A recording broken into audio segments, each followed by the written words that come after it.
ಪ್ರಯಾಗ್ರಾಜ್ನಲ್ಲಿ ನಡೆಯುತ್ತಿರುವ ಮಹಾಕುಂಭಮೇಳದಲ್ಲಿ ಗಂಗಾವತಿ ಶಾಸಕರಾದ ಗಾಲಿ ಜನಾರ್ದನ ರೆಡ್ಡಿಯವರು ಹಾಗೂ ಅವರ ಧರ್ಮಪತ್ನಿ ಲಕ್ಷ್ಮೀ ಅರುಣಾರವರು ಹಾಗೂ ಅಳಿಯ ರಾಜೀವ್ ರೆಡ್ಡಿ ಅವರೊಂದಿಗೆ ಪಾಲ್ಗೊಂಡು ತ್ರಿವೇಣಿ ಸಂಗಮದ ಸ್ಥಳಕ್ಕೆ ಬೋಟ್ ಮೂಲಕ ನದಿಯಲ್ಲಿ ತೆರಳಿ ಪುಣ್ಯ ಸ್ನಾನ ಮಾಡಿ ತಾಯಿ ಗಂಗೆಗೆ ನಮನಗಳನ್ನು ಸಲ್ಲಿಸಿದ್ರು. ನಂತರ ಬಡೆ ಹನುಮಾನ್ ದೇವರು ವಿಶ್ರಾಂತಿ ಪಡೆದು ಪವಿತ್ರ ಸ್ಥಳಕ್ಕೆ ಭೇಟಿ ನೀಡಿ ಆಶೀರ್ವಾದ ಪಡೆದರು.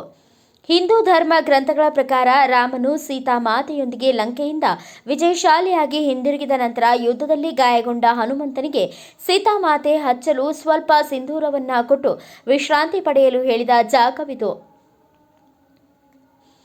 ಸರಸ್ವತಿ ನದಿಯ ಉದ್ಭವ ಸ್ಥಳವಾದ ಸರಸ್ವತಿ ಕೂಪ್ಗೆ ತೆರಳಿ ತಾಯಿಯ ದರ್ಶನ ಪಡೆದು ನಂತರ ಅಕ್ಷಯವತ್ ವೃಕ್ಷದ ಪವಿತ್ರ ಸ್ಥಳಕ್ಕೆ ತೆರಳಿ ದರ್ಶನ ಪಡೆದರು. ತ್ರೇತಾಯುಗದಲ್ಲಿ ರಾಮ ಮತ್ತು ಸೀತಾದೇವಿ ಅಯೋಧ್ಯೆಯಿಂದ 14 ವರ್ಷಗಳ ವನವಾಸದ ಸಮಯದಲ್ಲಿ ಇಲ್ಲಿ ವಿಶ್ರಾಂತಿ ಪಡೆದರು.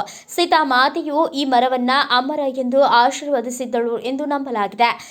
ಈ ಅಕ್ಷಯವೃತ ವೃಕ್ಷ ಕೃತಯುಗದಿಂದ ಇಂದಿನ ಕಲಿಯುಗದವರೆಗೂ ಜೀವಂತವಾಗಿರುವ ಅವಿನಾಶಿ ಆಲದ ಮರವಾಗಿದೆ. ಇಂತಹ ದೈವಾಂಶ ಸಂಭೂತ ಅಕ್ಷಯವೃತ ವೃಕ್ಷದ ಬಳಿ ಕೆಲ ಸಮಯ ಕುಟುಂಬ ಸಮೇತ ಕಳೆದರು. ಬಳಿಕ ಹೆಸರಾಂತ ಜೂನ ಅಖಾಡ ನಾಗ ಸಾಧುಗಳು ಹಾಗೂ ಕುಷ್ಟಗಿಯ ನಾಗ ಸಾಧು ಬಾಬಾರವರ ಆಶೀರ್ವಾದ ಪಡೆದರು.